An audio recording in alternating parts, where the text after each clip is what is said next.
Les deux côtés de la médaille avec Laurent Dubreuil et Marc Durand, présenté par Chrono Aviation. Chrono Aviation s'est rapidement hissé au sommet du podium en nolisement aérien. Avec une flotte d'avions allant de 9 à 189 passagers, aucune mission n'est impossible pour cette entreprise de chez nous. Depuis 2012, comme nos athlètes, ils se lèvent aux aurores, s'entraînent avec rigueur pour dire haut et fort « Sky is not the limit ». Les deux côtés de la médaille. Un balado sportif avec Laurent Dubreuil et Marc Durand.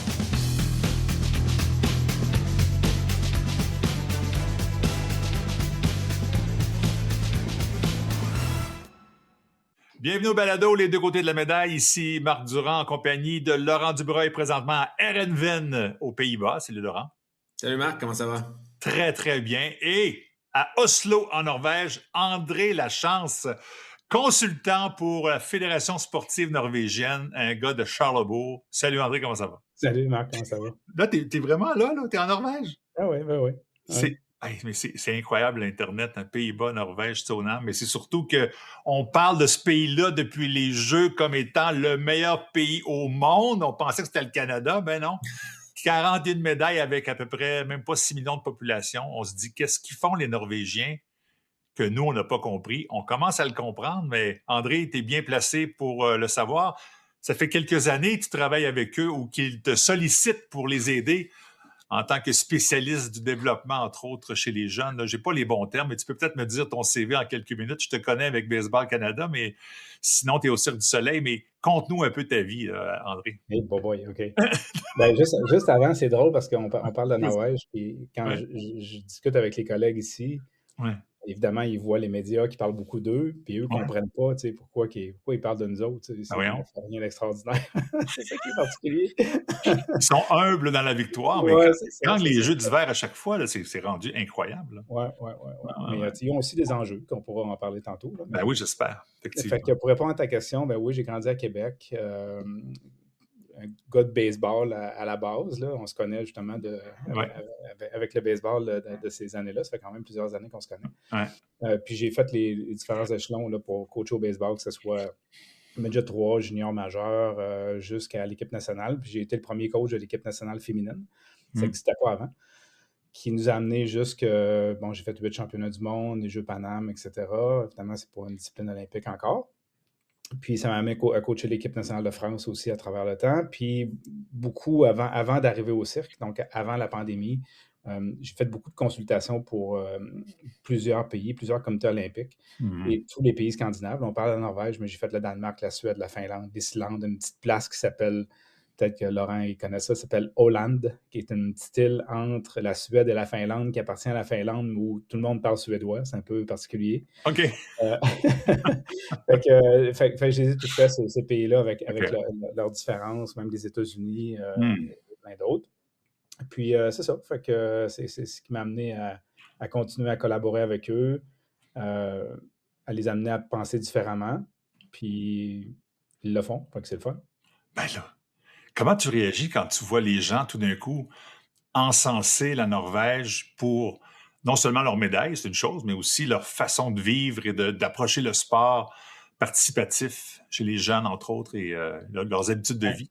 Ouais. Ça a été bien documenté là, dans les dernières semaines, leur système, leur culture sportive, surtout chez les enfants, avec plusieurs règles et de lois du pays qui, entre autres, les empêchent de faire des compétitions à une certaine distance selon l'âge, etc. C'est en place quand même depuis un certain temps. Fait qu'ils ont ce qu'on appelle les droits des enfants dans le sport, qui est probablement un des seuls pays au monde qui ont ce type de... C'est dans la loi, là, c'est ça. Oui, c'est dans la loi. Là. Il y a des amendes là, si tu décides d'aller en tournoi trop loin, puis ça va à l'encontre de la loi, tu as des amendes. Là. Fait que, puis des amendes assez salées. Les gens ne le font pas. Là. Fait que c'est ça. Fait que oui, je te dirais que toute la base, tu sais, les discussions qu'on a depuis longtemps, le multisport, le développement de ce qu'on appelle la littératie physique, que ça fait 20 ans qu'on parle chez nous, c'est déjà en place ici. Puis ils l'ont mis en place rapidement. Puis quand on me pose souvent la question, c'est quoi la différence entre chez nous et là-bas? Je pense que la proactivité, c'est la vitesse à laquelle on met les choses en place. Chez nous, on parle du troisième lien. Ça fait combien de temps là, qu'on parle de ça à Québec? Non, mais sérieusement, on en parle. On veut faire un nouvel hôpital. Ça prend une éternité. Ah ouais.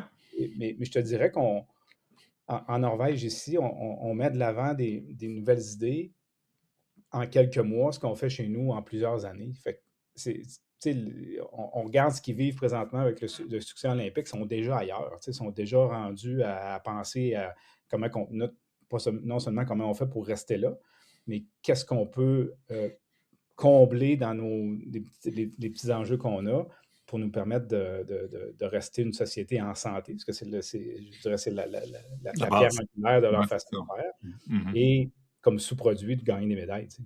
C'est vrai. C'est vrai. Alors, on en parlait dans le balado précédemment, on en a parlé souvent. Le Canada est en manque de financement en sport de haut niveau. Puis pas à peu près, mais c'est surtout parce qu'on s'est rendu compte qu'on a gagné moins de médailles que par le passé, puis là, ça nous a réveillés. Mais je sais pas ce que tu penses de ce que André avance sur la Norvège, tu en côtoies des Norvégiens aussi, et ce qu'on fait au Canada. Bien, moi, l'approche qu'on voit là, de prioriser le plaisir, ou dont on entend parler de prioriser le plaisir quand on est jeune, de pas aller faire des compétitions trop loin, ça c'est intéressant, ça, je n'étais pas au courant de ça. Le pire, tu sais quoi, c'est que mes parents, c'est comme ça qu'ils nous ont amenés en sport, mon frère, ma soeur et moi. Moi, j'avais des patins, j'avais des pires équipements de tout le monde de mon niveau au Québec. Mes parents disaient, c'est pas grave, ça. Puis je m'inscris, puis il y avait des camps d'été de patins. Je faisais pas ça pantoute, moi. Mes amis étaient tout en camp d'été de patins. Moi, va jouer au soccer à la place, va jouer au parc. Puis là, il y a des patineurs qui se mettaient à faire du vélo de route pour améliorer leur endurance. Mes parents ils disaient, ben non, tu vas avoir le temps d'en faire du vélo quand tu vas être plus vieux. Tu vas travailler ta coordination en place. On va t'inscrire mais c'est malade. Mais je fais une parenthèse. Peut-être qu'André, tu le savais, mais ses deux parents sont athlètes olympiques en patinage de vitesse. Ouais. C'est comme tu dis. C'est intéressant.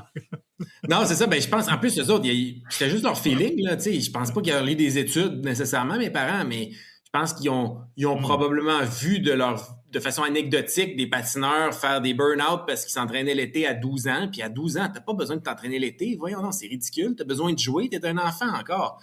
Le but, c'est pas de faire son sport tellement qu'à 15 ans, t'es écœuré. Je patine encore à 33 parce que ça n'a jamais été plus que ce que j'avais envie.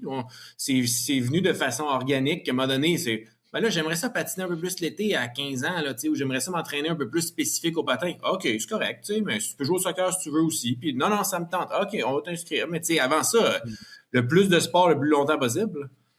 Et tu mentionnes quelque chose d'intéressant, puis c'est ce que je vois dans les pays scandinaves, entre autres, c'est le respect des saisons. On respecte les saisons. L'hiver, on fait des sports d'hiver. L'été, on fait des sports d'été, ce que tu as décrit. À l'automne, on fait des sports d'automne. Puis au printemps, on fait des sports de printemps. Puis on n'essaie pas d'étirer ces saisons-là. Puis malheureusement, chez nous, on a des structures. Je pense au RSEQ, par exemple, qui tu vas commencer l'école au mois d'octobre, puis tu dois choisir dès le départ, tu es en secondaire 1, tu vas faire du basket, puis la saison commence au mois d'octobre, puis elle va finir au mois de mars. Puis pendant ce temps-là, ben, tu ne peux pas faire autre chose. Puis on est la seule province au Canada à avoir un modèle comme celui-là au niveau du sport scolaire, alors qu'ailleurs, on va dire, ben OK, à l'automne, c'est de l'athlétisme puis du football. Du cross-country, des sports extérieurs. Exactement. Puis tu as d'autres sports qui font partie du puzzle là, à mesure que tu avances dans l'année scolaire. Fait qu'il y a ça, je pense, qui est important, le respect des saisons. Puis je pense que les gens en Norvège, l'hiver, ils profitent de l'hiver. Je suis pas certain que les bulletins météo sont les mêmes que chez nous, où on fait peur aux gens, puis qu'on dit qu'il va faire fret, puis il reste en dedans. Pas. Ben oui, c'est ça. Ici, ben, le message est différent. C'est qu'il va faire froid aujourd'hui. Mettez plus de vêtements là, si vous voulez profiter de la journée dehors. Fait que le message est différent. Puis je pense que tout le monde a un rôle à jouer dans cet établissement d'une culture comme celle-là. C'est pas juste les sports, c'est tout le monde qui a son petit mot à dire pour faire une différence. On fait du sport de quelle façon? C'est par club? C'est par l'école? C'est la famille? C'est par club. Les clubs ici, c'est ça, là-bas. Ouais. Un peu partout dans le monde, Marc, c'est des clubs. Aux États-Unis, ça se passe beaucoup à l'école. Certains pays où ça passe un peu par l'armée aussi. On peut voir ça également. Mais ça se passe par le club. Puis le club, c'est un endroit de rassemblement, non seulement pour la pratique sportive d'un individu, mais pour la famille au complet. Je l'ai vu également au Brésil, c'est le même modèle.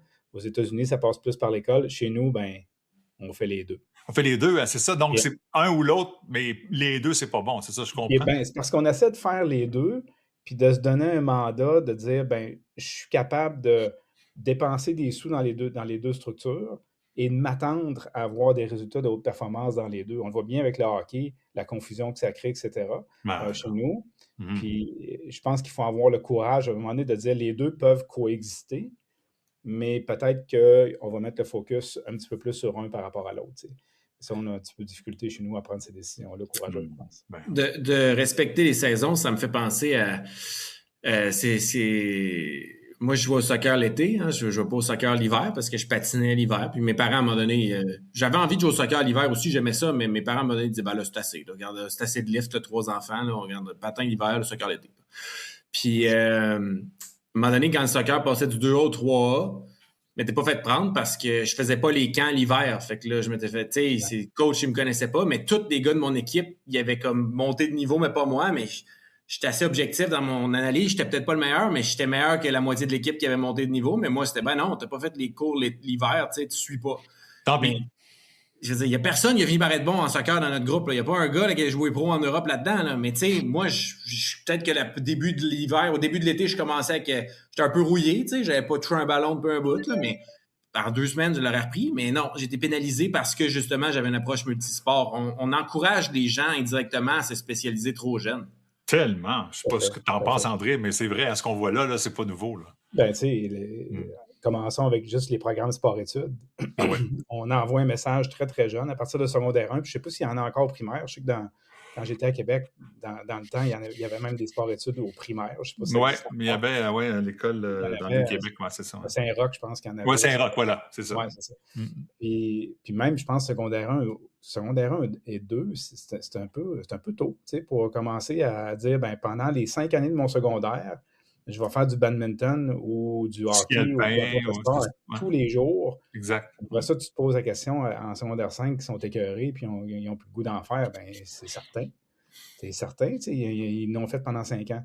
Fait que c'est à revoir, tu sais, je pense qu'il y a du bon dans le programme sport-études, mais il y aura peut-être une belle occasion de dire, ben, secondaire 1 et 2, c'est peut-être de l'exploration. Et peut-être que tu vas découvrir une discipline que tu n'avais pas pensé, où les entraîneurs vont dire, ben, tu sais, tu voulais jouer au badminton, mais avec la poussée de croissance que tu as eue, etc., avec le profil morphologique que tu as, etc., peut-être que tu serais un meilleur patineur ou un meilleur nageur, etc., puis on peut faire le choix à ce moment-là. Tu sais. Ça Fait que, s'appelle les KRBC. ouais, c'est ça. Mais tu sais, encore une fois, tu sais, c'est Ouais. l'affaire de tout le monde. Tu sais. Ouais, là, je comprends. Il faut juste qu'on Ouais. prenne ces décisions-là et qu'on arrête d'en parler. Tu sais. Le modèle norvégien, toi, tu travailles entre autres avec les 13-16 ans, donc on se pose des questions à chaque fois. Les jeux sont finis, on est déjà rendu ailleurs. Tu dis, là, vous êtes en rencontre, colloque avec des spécialistes de différents pays, puis ils se posent la question, qu'est-ce qu'on peut faire de mieux? C'est bien ça? Oui, bien c'est surtout, on s'attaque beaucoup à la structure compétitive. Puis moi, j'ai toujours cru à ça. Puis je pense OK. que c'est pour ça que les gens aiment que j'en parle. J'ai toujours dit que les coachs vont toujours s'adapter à la structure compétitive. Tu sais, si je disais à Laurent demain matin que le règlement a changé, puis au lieu de tourner dans un sens, tu tournes dans l'autre sens, bien, à l'entraînement, tu sais, tu vas adapter ton entraînement. Si on dit qu'au soccer, à partir de demain, on peut juste compter des buts avec la tête, mais les coachs vont changer leur façon d'entraîner. Tu sais. Fait qu'il y a des façons de faire qu'on peut avoir. On a une emprise, on a un contrôle sur la structure compétitive. Et si on prend des bonnes décisions, indirectement, on a un impact sur les entraîneurs, puis on a un impact sur les entraînements. Fait que ça, c'est le fun. Fait que c'est là qu'on regarde, tu sais, entre autres, je donne des exemples en natation maintenant, et en Norvège, on a certaines compétitions qu'on appelle qui sont axées sur le temps. Peut-être que tu vas relate, Laurent. Ils vont avoir au fil de départ quelqu'un de 70 ans, un athlète olympique, quelqu'un de 15 ans, puis chacun annonce son temps au départ. Moi, je vais le faire en 1 minute. Moi, je vais le faire en 1:15. Je vais le faire en 5 minutes. Puis celui qui gagne, c'est celui qui arrive le plus proche de son temps annoncé. C'est super le fun, tu sais. Fait que, tu sais, on revient encore une fois dans la notion de plaisir. Puis c'est souvent des choses qu'on fait des fois à l'entraînement, mais qu'on réplique en situation compétitive. On a, par exemple, on va ajouter le mulligan. Je ne sais pas si vous êtes des joueurs de golf. Au golf, ouais. Oui. Mulligan, On sait c'est quoi. On sait c'est quoi, hein, quand on est tous pas bons comme nous autres, on aime ça le mulligan. Mais tu sais, on l'a maintenant en gymnastique. Fait que la petite Sophie qui a 8 ans, qui va à sa première compétition, puis qui est nerveuse, puis qui a fait une erreur, ben, le coach peut faire un mulligan. Fait qu'il peut recommencer, les juges effacent tout, puis évidemment, ça a un impact sur la confiance. Parce que la participation sportive est axée sur les habiletés, la confiance et la motivation. C'est les 3 grands piliers. Fait qu'on vient travailler à savoir qu'est-ce que je peux faire concrètement dans la structure compétitive pour booster cette confiance-là, qui fait en sorte que les jeunes vont peut-être décrocher un peu moins trop tôt. T'sais. Wow! Moi, c'est comme de la musique à mes oreilles. Je sais pas, toi, Laurent, c'est la même chose. Tu dis, il me semble que c'est pas si compliqué. Tu sais, c'est juste non. comme... Hein, on dirait pas que c'est compliqué, André, je sais pas. Faut que tu trouves ça compliqué parce que ça fait longtemps que tu en parles, puis il y a eu des changements. On voit que ça bouge un peu, mais pas à la vitesse norvégienne. Non, puis même pas juste norvégienne. J'étais avec les Suédois au hockey à un moment donné, puis ils me disaient, ben, on a toujours un joueur qui est plus fort que les autres dans une équipe qui compte tous les buts. Qu'est-ce qu'on fait avec ça? Fait que là, on s'est challengé. Finalement, ils ont atterri vers une formule où si Laurent est on l'appelle le stud, là, le bon joueur qui compte tous les buts, là, s'il compte le premier but de son équipe, ben, ça donne 1 point à son équipe. S'il compte le deuxième, ça donne un autre point. Mais si le deuxième but est compté par Marc, la valeur de ton but, Marc, vaut 2 points. Oh! Si moi, je compte le 3e but, la valeur de mon but vaut pour 3 points. Fait que qu'est-ce que tu penses qui se passe à l'entraînement avec Laurent? Le coach va dire, Laurent, faut que tu fasses des passes. C'est ça que je veux dire quand on change la structure compétitive, le système de pointage, on a un impact direct sur le comportement d'entraîneur et ce qui se passe en entraînement. Tellement. Pas grand-chose des fois. Comment les gens, la population, les parents prennent ces changements-là? Parce que ce que tu viens de dire là, j'imagine quelqu'un instaurait ça au Québec, puis 1000 commentaires après l'article de dire que c'est un épais, puis que c'est donc ben cave, puis que ça n'a pas de bon sens. Oui. Mais tu sais, je pense que quand on l'explique, puis Marc, tu vas t'en rappeler quand on coachait Midget 3 au baseball dans le temps, tu sais, on avait des time-out au baseball. Ça n'existait jamais, tu sais. C'est vrai. Tu avais un entraînement le vendredi, tu travaillais une situation tactique. Cette situation-là se reproduisait en situation de match le lendemain, puis les joueurs ne l'exécutaient pas comme il faut. On pouvait dire à l'arbitre time-out, on va le refaire, tu sais.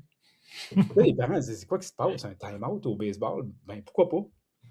Fait que, je pense que quand vient le temps d'implanter quelque chose de nouveau, si on ne l'explique pas, évidemment, ça crée de l'embrouille. Mais quand on prend le temps de l'expliquer aux différents intervenants, incluant les parents, ça passe toujours mieux. Est-ce que, ouais, tu as absolument raison. Puis effectivement, en baseball, on avait des situations comme ça qui sont maintenant répétées. Je pense que quand on voulait donner un but sur balle automatique, c'était OK, ben on le donne. Il n'y aura pas qu'à te lancer. Mais maintenant, ils le font dans le baseball majeur.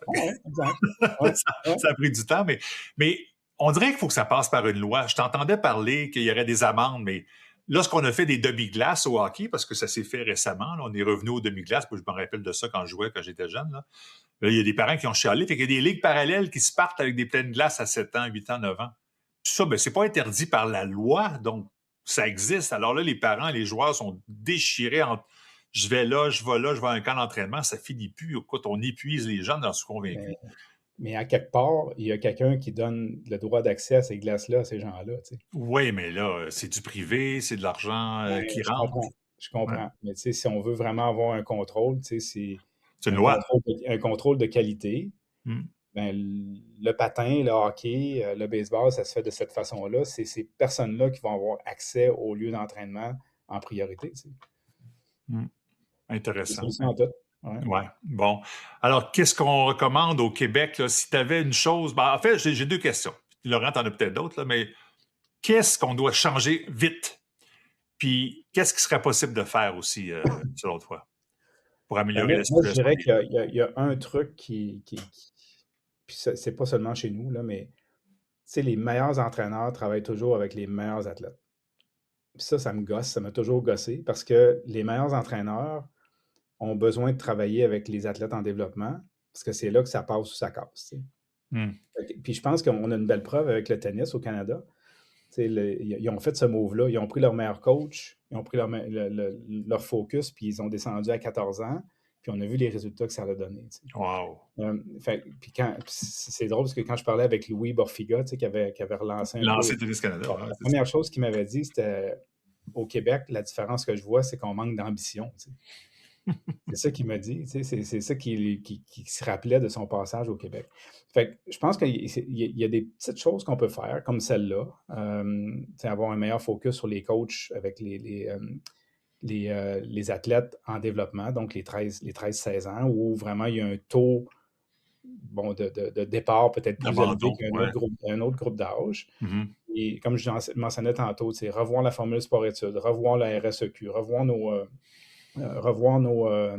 nos principes associés aux saisons, puis faire en sorte qu'un jeune ne soit jamais pris entre la fin de sa saison de baseball puis le camp d'entraînement de hockey qui commence en même temps. On en parle depuis longtemps. Ah, mon Dieu. Mais tu sais, on ne peut pas prendre les enfants en otage, là, parce qu'il a le goût de finir sa saison, mais il ne veut pas manquer l'autre après. Puis là, on chicane pour la même... Ça ne peut pas marcher, tu sais. Non. Fait qu'il y a des petites choses comme ça, puis je pense que ça commence par une collaboration, par une discussion, une conversation entre les fédérations pour s'accorder. Mais il faut vraiment qu'on mette les acteurs vraiment ensemble et qu'on discute de l'avenir du sport au Québec. Je pense qu'on en est rendu là. Il y a aussi des gens qui parlent qu'on devrait imiter un peu la France et que les entraîneurs soient payés par le gouvernement, comme les employés du gouvernement. Comme les employés. En France, les employés, les directeurs généraux de fédération sont des employés du gouvernement. Ça a du bien ou ça a du moins bien. Tu te retrouves des fois avec des gens un petit peu plus dans la complaisance. Ben oui. Peut-être un peu moins fort. Bon, il y a du plus, il y a du moins dans tout ça, c'est ça, effectivement. Est-ce qu'il y a des choses, Laurent, qui t'interpellent versus ton sport, parce que tu le vis? Oui, bien, en fait, ça m'a fait sourire quand tu as dit de faire comme une rotation d'entraîneurs, que les meilleurs entraîneurs retournent des fois entraîner les jeunes, parce que mon coach Grégor, il m'a déjà dit qu'il aimerait ça faire ça. Mais le problème concret ici, c'est que si t'es coach d'équipe nationale, c'est une vraie job. Si t'es coach de 13 à 16 ans, c'est comme une job étudiante quasiment. Là. Je veux dire, il n'y a pas de ressources mises dans les coachs pour les jeunes, mais le pire, c'est que Grégor, je le connais. Je pense qu'il est à son meilleur quand il coach des jeunes en développement. Je pense que c'est motivant pour lui de coacher. Je pense qu'il serait d'accord avec moi quand je dis ça, mais je pense qu'il y avait plus de fun à me coacher quand j'avais 17 que quand j'ai 33. Là. C'est, dans sa tête, le développement, c'est ce qui tient à cœur, mais il ne peut pas vraiment faire carrière. Si tu veux être coach de profession, il faut que tu coaches l'équipe nationale. Ça revient au financement, puis ce qu'on dit présentement, évidemment. Ouais. Bon, c'est ça. Bon. Alors, tu es en Norvège pour combien de temps à vivre cette frénésie olympique? Juste quelques jours. Je reviens début de semaine prochaine. OK, là, si vient d'arriver, je ne peux pas te demander comment c'est dans les rues. Est-ce qu'on festoie ou tu dis que ça passe un peu comme on est passé à autre chose? C'est pas si important? Je ne m'attends pas à voir des parties un peu partout. Là, OK. Comme je dis, c'est pas... oui, je pense que c'est un peuple qui est très fier. Et en même temps, sont fiers d'être actifs, probablement plus qu'ils sont fiers de gagner des médailles. Ah ouais. Ouais. Est-ce que, là, j'ai plein d'images. Tout le monde fait du ski de fond à toute heure de jour. Il n'y a plus de rue, il y a juste des fondeurs. Non, pas en ville, évidemment, peut-être plus au nord. Non, mais en ville, selon la saison, évidemment, tu as beaucoup de gens à vélo, tu as des gens très actifs. Le dimanche matin, tu vas te promener en ville, puis presque tout le monde est dehors. Là. Les gens prennent l'air, puis ils bougent. Ouais. Bon, d'accord. J'ai peut-être une autre sous-question, puis elle s'adresse à vous deux. On parle de sport spécifique. La Norvège a fait le choix. Hein. Ils ont vraiment investi beaucoup en ski de fond, en biathlon, en sport extérieur. Vous avez une piste de bobsleigh là-bas, mais finalement, il n'y a même pas d'athlète de bobsleigh qui va aux Olympiques parce qu'ils n'ont pas de chance de gagner. Fait que ça, c'est un choix de pays. Et aux Pays-Bas, c'est le patinage de vitesse avant tout. Laurent, je pense qu'il y a 9 anneaux, ou si c'est pas 20, là, je ne sais plus combien il y en a, mais il y en a pas mal. Là. Mais ça pour dire qu'ils ont fait des choix aussi, quelque part. Qu'est-ce qu'on pense de ça? Laisser tomber certains sports pas payants et trop coûteux, peut-être? Je te laisse y aller en premier, Laurent. Moi, je pense que les Pays-Bas, c'est par nécessité qu'ils font ça. C'est pas de montagne trop. Il n'y a aucune montagne, il n'y a pas de neige. Fait que, déjà là, tu élimines 80% des sports d'hiver aux Olympiques. C'est sûr. Ils pourraient faire tous les sports d'aréna, mais ils ne jouent pas au hockey ici. Ils jouent au hockey sur gazon, d'ailleurs. C'est les meilleurs au monde au hockey sur gazon, mais ils ne jouent pas au hockey sur glace. Patinage artistique, ils n'ont pas d'aréna de hockey, fait qu'ils n'ont pas d'aréna de patin artistique. Fait qu'ils font du patin courte piste puis du patin longue piste, c'est tout. Puis c'est les meilleurs au monde. Dans patin courte piste, j'aurais dit que c'était le Canada, mais là, finalement, ils ont été meilleurs que nous, mais c'était les meilleurs aux Olympiques d'un deux. Fait que, je pense que c'est par nécessité. Norvège, là, je veux dire, ils ont accès à plus de sports que les Pays-Bas. Comme nous, au Canada, c'est qu'on a le relief puis le climat pour faire tous les sports d'hiver. Exactement, c'est vrai. Fait que je pense que les Pays-Bas, s'il y avait une montagne à 2000 mètres puis il y a de la neige, probablement qu'ils en feraient du ski aussi, là, mais ils peuvent pas. Là. Mais nous, on peut tout faire. Fait que moi, personnellement, je serais pas prêt à couper dans des sports parce qu'on n'est pas bon en ce moment. Parce qu'au final, moi, j'aurais envie de... Tu sais, en ski de fond, ça a été des bons Olympiques en ski de fond, mais on n'a pas gagné de médaille. Mais il y en a du monde qui font du ski de fond au Canada. Il y en a beaucoup quand même. Là. C'est un sport pratiqué par monsieur, madame, tout le monde, partout au pays.